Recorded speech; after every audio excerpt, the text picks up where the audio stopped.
Hey guys, while recording or while setting up this episode to upload, I made a very interesting discovery.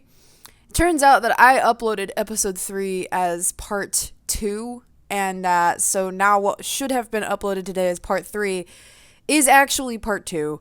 And I don't know how to fix it because it's been 3 days since part 2 was uploaded and it's actually part 3.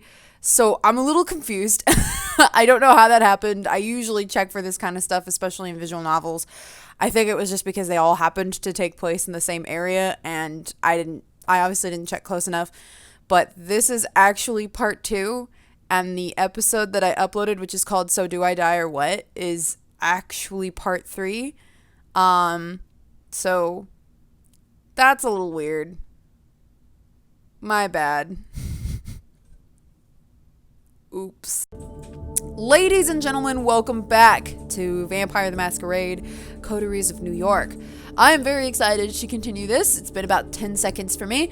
Just to reiterate some ideas and something from the last episode, we are specifically doing this in a way where if there is enough attention on this series, I will continue it. The threshold is 30 views per video. So if you guys really like this, please, let's keep it going. I would love to keep doing this on the channel. I like to see that people are interested in it. If the views are very low, then I tend to assume that people are just not interested in it, and that's usually why I stop doing series, is there's a lack of interest. And I think this is a really cool idea from God King Art. I'm probably not explaining it very well, but I'll get it down. Anyways, so Vampire the Masquerade. Here we are. There was something else I was going to say. Oh yeah, I record all of these. I record 3 of these in one sitting each weekend so that, during the week I can do thumbnails or I could do other stuff for the series, but I do tend to sit down and record all of these in one go. So any comments that you've posted on any of these videos, I will not see by the next video unless that video happened to be the one on Friday. So, I will respond to your comments, but if my video does not reflect an understanding of some answer that you give me, there's a reason for that. It was pre-recorded. Just what I gotta do because I work. Sadly, I am not a full-time YouTuber. I would love to be, but I am not. I almost hit stop recording. Why? Okay, so here we go. The place was empty. Your companion gestures at the concierge. The elevator arrives, the door opens, and the man motions toward the cabin. After you. I'm gonna scream. I'm not going anywhere. Where are we going? Where are we going?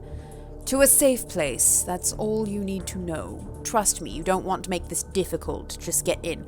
Why could my sire not have, stuck around and, made this work? It seems like it would be a worse idea to just not see this through.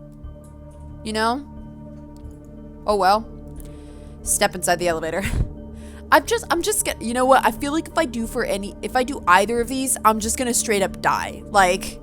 So we're just gonna follow it for now, let's just go step in the elevator.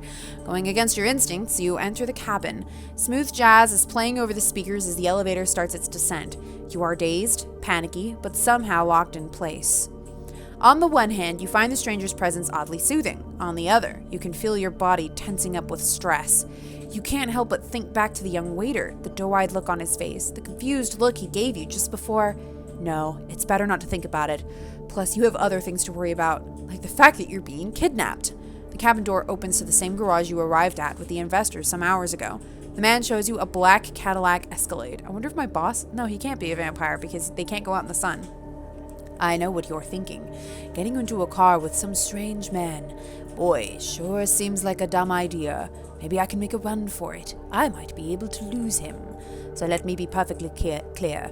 Your best bet is to get in, relax, and enjoy the ride. The waiter. Do you think the waiter upstairs, is he going to be all right? Yes.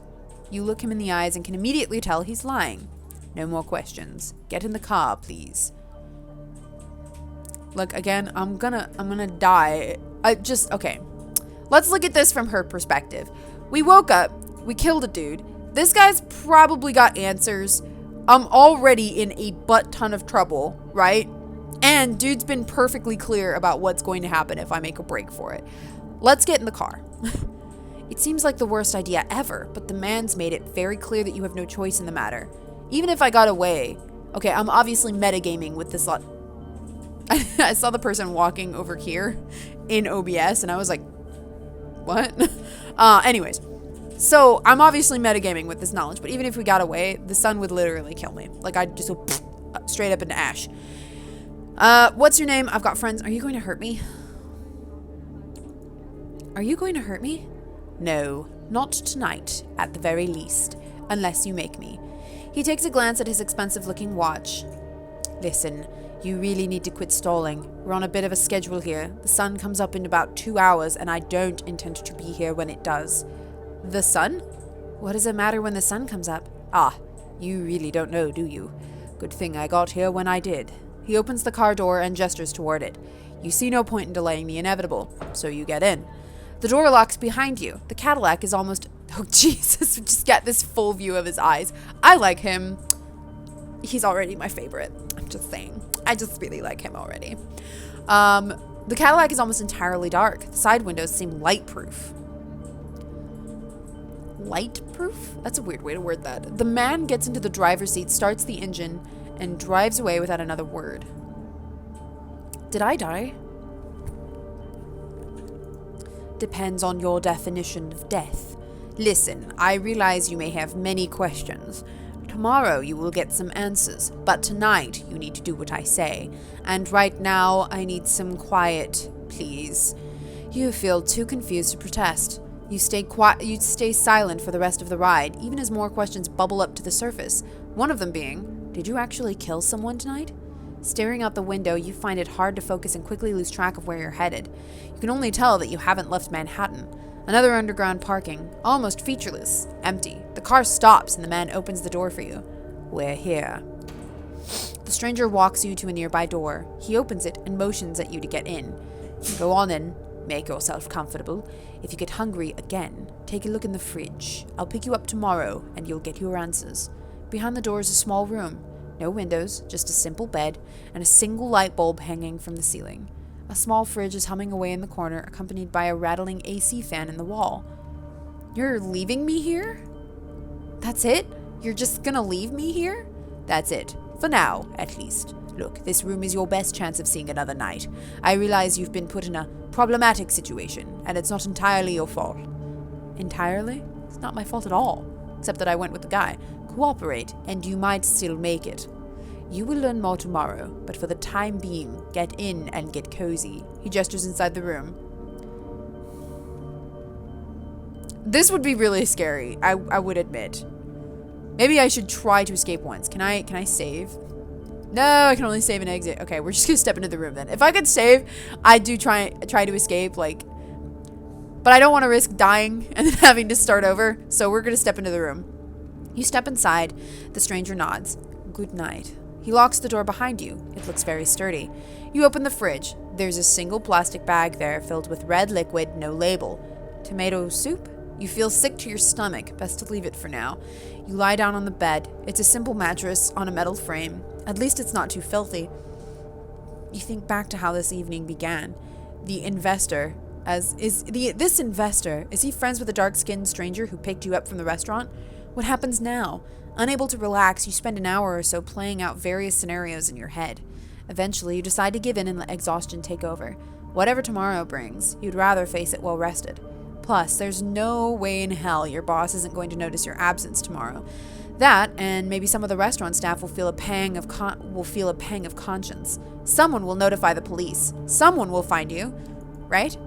You flash back to the waiter's tattoo, the bloody Rita Hayworth winking at you over a pale mess of a wound. You did this. You bit him, drank his blood, and it tasted good. What if you can never go home again? You are so tired. Your entire body tenses up one last time, and, before you know it, you drift away into oblivion. You wake up. That in itself is a surprise. You barely remember when you drifted off. It didn't feel quite like sleep, more like plummeting into an endless void. You imagine that's how death feels like. The room is unchanged. The lamp is still on. The AC is still rattling. The refrigerator is still humming. You take a look at your watch. It's almost 9 p.m. You've slept for 17 hours straight. Maybe you died. Your breath is gone, and you feel no thumping in your chest. Does that qualify as dead if you're still conscious? You're not sure about that, but you are certain about one thing. You are hungry. It's not your stomach rumbling, though. It's a need that starts somewhere in your abdomen and spreads to your chest, throat, and back of the head. You open the fridge. They played the fridge opening sound at the wrong time. The bag is still there. You take a closer look at it. If it is soup, then its color and texture are off. You pull the cork out, take a whiff. You recognize the smell immediately. Holy shit. There's no mistaking it. It's bagged blood. The smell is faint, and you remember some situations in the past where you found it nauseating, but now it's almost... No, not almost. It is enticing. Drink the blood, my darling, otherwise we are going to lose our marbles. It feels wrong, but right now there's barely anything in your life that doesn't. To hell with it. You pour a bit of the liquid in your mouth. It tastes like shit. It's coppery, thick, and clings to your tongue and the inside of your mouth like a film of dirt. You swallow hard regardless. The taste is foul, but somehow you want more of it. As you take a second sip, sucking the blood out of the bag, you feel something pull on your insides. You double over. You're going to barf. You instinctively cover your mouth, looking for a place to vomit. Before you find it, a dark red wave washes over your hands and fingers. It hits the floor, splattering in huge, thick drops. You keep heaving for a moment longer. Nothing is coming out. Not blood, not bile, not even spit. But still something in your body wants to push it out. Push it all out, every last drop. It must not have been very high-quality blood. As you recover, trying to wipe droplets of regurgitated blood from your dress, you hear the lock click and see the door open. Standing there is the well-dressed stranger you met yesterday. Immaculate suit again. That predatory look, like a hawk on a hunt, but somehow more relaxed tonight. So, like a tamed hawk, maybe. Good evening. How was... He notices the spatter, your red hand, the sick look on your face. He barely contains a smirk. Oh, was the catering unable to satisfy your exquisite taste? Apologies. Offer him a drink. Was that really blood? That was foul. It was terrible. Probably the worst thing I ever tasted. Aren't we, picky eaters? Spare me your complaining. Come on, we've got places to be. I should have some water and a towel in the back of the car so you can clean yourself up.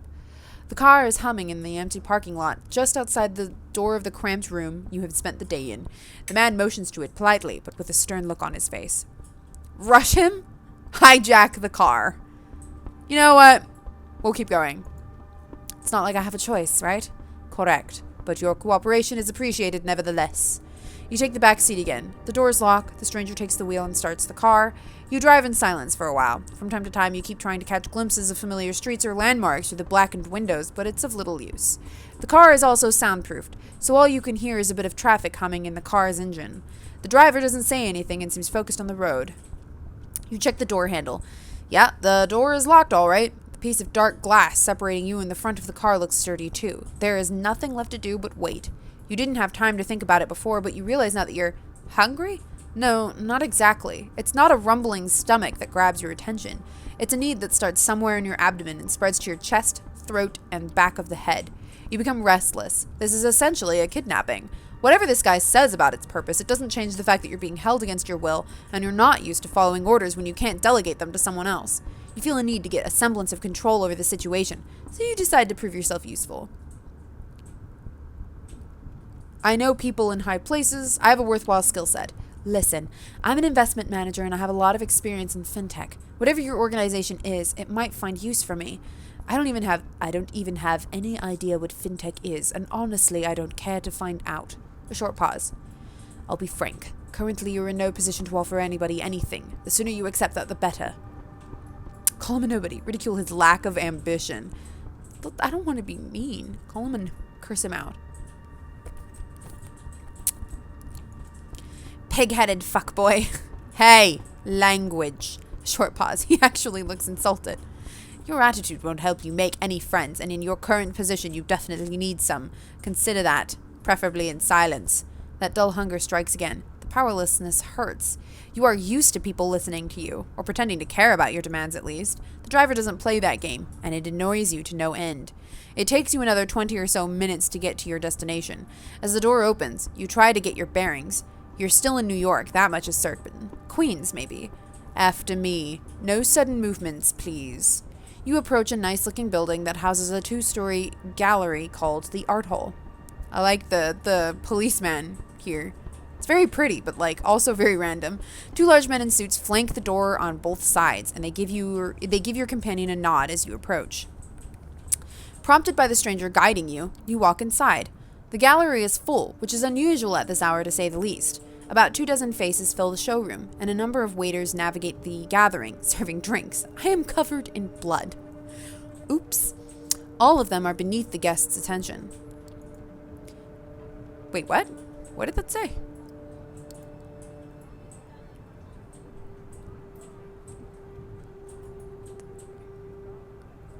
All of them are wait, what? About 24 faces fill the showroom, and a number of waiters navigating the gathering, serving drinks. All of them are. Oh, okay.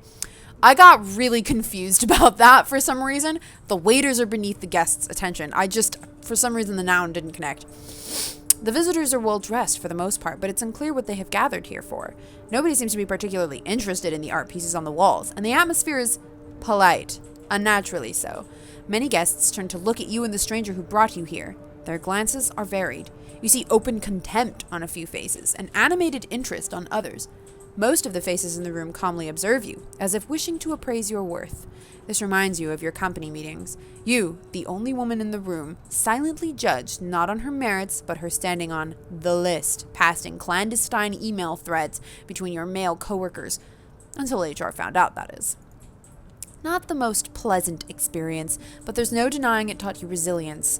When others would cower, you now straighten up. When others would turn their gaze, you meet the eyes of the gallery's guests with confidence. Good evening, is it Shadir? I feel like it's Shadir.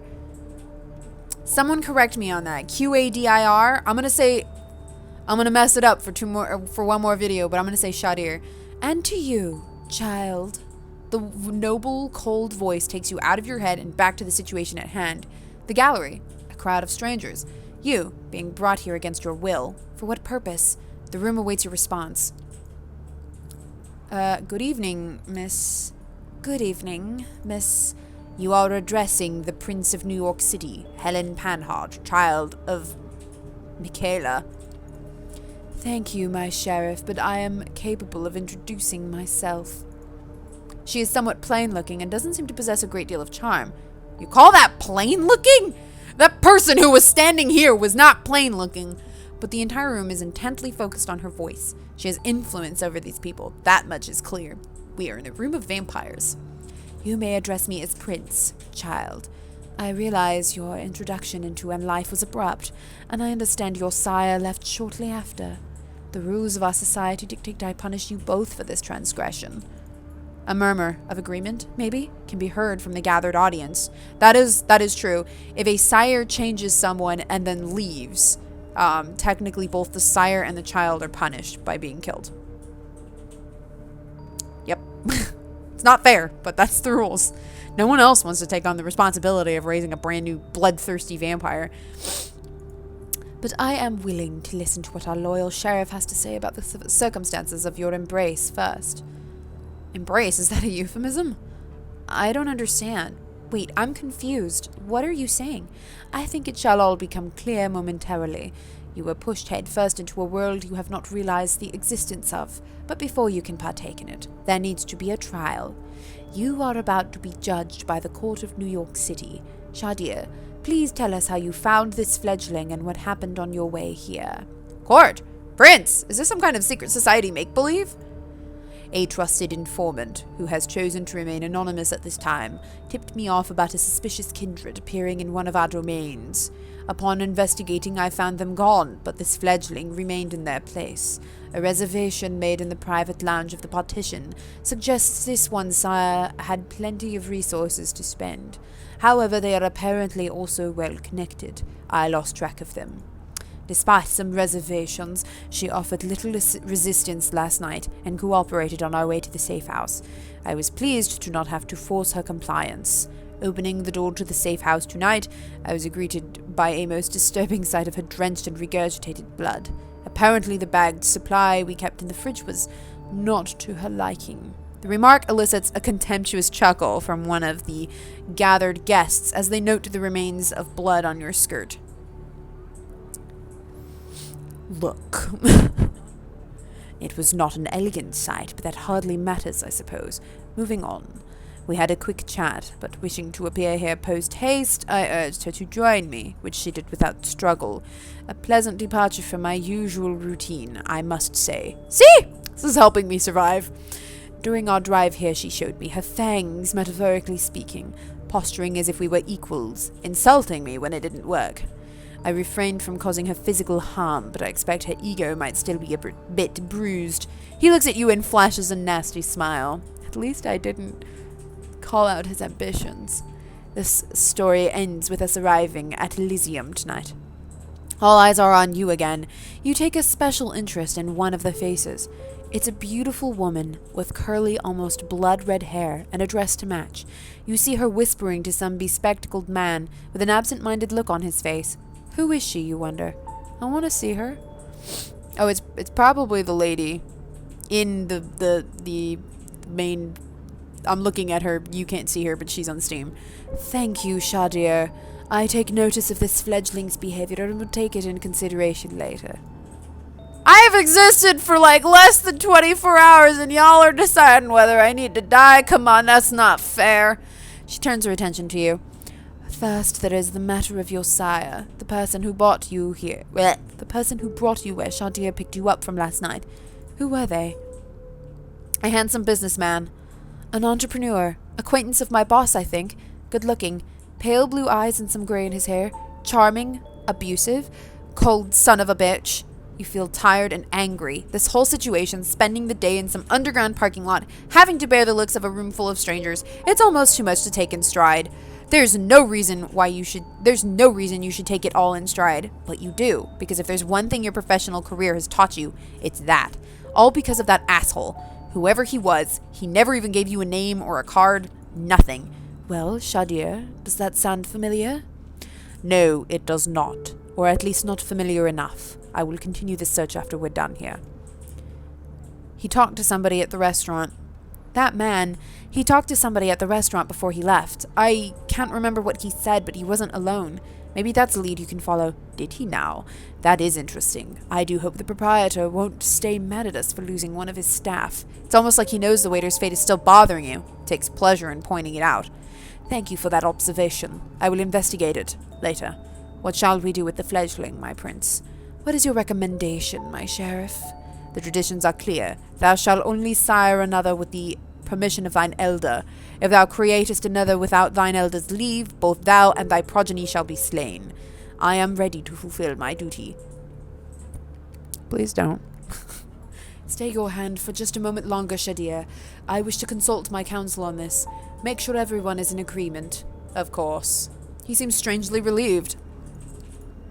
The prince leaves the main showroom, and about 6 people follow her out. You're about to ask this, Shadir, what all that talk of traditions and councils was, when the red-haired woman approaches the two of you.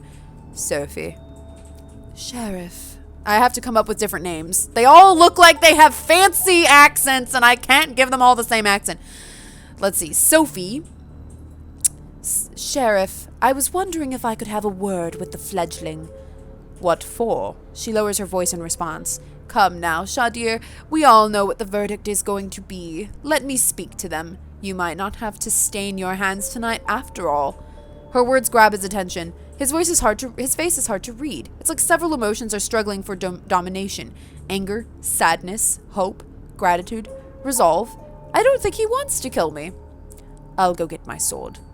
He steps out of the room the way you came, and you are left in the showroom with the woman in the red dress. She takes you aside, and the eyes of the remaining guests follow you. Well then, fledgling, you are in quite the pickle. Maybe you'll tell me what the hell this is. What was that about a sword? What do you mean? I still don't understand what my crime is here. Poor thing. This really isn't your fault. But you want to get out of here in one piece. But if you want to get out of here in one piece, you need to understand one crucial fact that seems to have eluded your grasp. Last night, you became a vampire. Wait, what? Oh yes, I am well aware of how ridiculous that sounds. It's the reason why we have these nicer words for it. Kindred, being embraced, having a sire. The fact remains. The beings called vampires, you're looking at them. They're us. You glance around. Some of the guests are still occasionally looking at you, commenting on you in hushed tones. Many of the patrons are pale. Really pale. Most hold glasses of wine. No, not wine. That's not the right thickness, and not the right color either. You're trying to come up with something sensible to say, but you're drawing a blank. It makes a morbid kind of sense. You drank blood last night, there's no denying it, and your breathing has not returned. Your heart remains still. A vampire. Two voices in your head start battling for supremacy.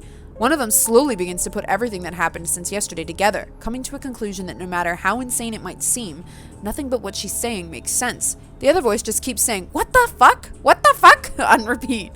You're surprised. This is often how it plays out by design. Shadir deliberately keeping you in the dark and all. If we do nothing, you will be cut down, as sure as day follows night. But I'm here to offer you a chance, a way out, under one condition. I will take you under my wing. If you're lucky, the prince will be in a good mood tonight, and Shadir's complaints about your behavior won't influence her judgment. The society values docility. See? She might agree to this, but only if you swear fealty to me. I am not making this offer lightly. As your patron, I will take responsibility for you. Your actions will reflect on me. If they reflect negatively, well, I will make sure you face the consequences. How will you convince the prince? Let's just roll with this, okay? Look, my character Marie, she's just like, look, I'm gonna skip the whys and the hows and let's just get to the point. How will you convince the prince? You're saying the prince might have other plans for me? What will you offer to convince her? You'll see it yourself, hopefully. Know this, there are certain traditions and a history of our society in this city that I can tap into. My word might not carry that much weight, but it is not easily ignored either. Steps and hushed voices can be heard from the side room. It seems the prince and her council are returning to the showroom. Shadir appears from downstairs as well and starts walking towards you. When you hear the verdict, ask to be spared. I will intervene. Remember my condition. She flashes a heart-melting smile towards Shadir, who does not smile back. The sheriff's immaculate suit is now complemented by a curved, oriental-looking metal scabbard, fastened with a colorful sash around his waist. It would look vaguely ridiculous if it wasn't surprisingly intimidating first and foremost. Shadir takes his place next to you and observes as the prince takes center stage again. Loyal kindred of the New York City, Camarilla gathered here tonight. I have made my decision regarding this fledgling. Their behavior since being embraced has been disagreeable, and that does not bode— I was 100% agreeable except for cussing him out. That was it. That was all I did wrong. And that does not bode well for them becoming a valuable member of our society. You are all keenly aware that these nights we need to close our ranks and trust the wisdom of our elders and their traditions more than ever before. As our trusted sheriff pointed out, there can only be one course of action. Although I acknowledge some of my council's divergent opinions on this, she takes a look at specifically at one of the people who left the room before, a somewhat plainly dressed, shy-looking man whose skin has a somewhat healthier tone. He bows his head in deference. I hold the final authority over this fledgling's fate, and I declare that while their embrace might be the sire's responsibility, in their absence it is their progeny that shall be punished. The sentence is final death, to be resolved presently. Shadir, you hear a scraping sound and see that the sheriff has unsheathed his curved sword. Ah, okay. I am well over the limit for this episode. We're going to go ahead and stop this here. We'll find out if I make it through my turning in the next episode. Thank you so much for watching. I love this. Obviously, I am really happy with this. I might continue this. I want to continue this, but we will watch and see how interaction is with this series. So thank you so much for watching, everybody, and I will see you guys next time. Bye.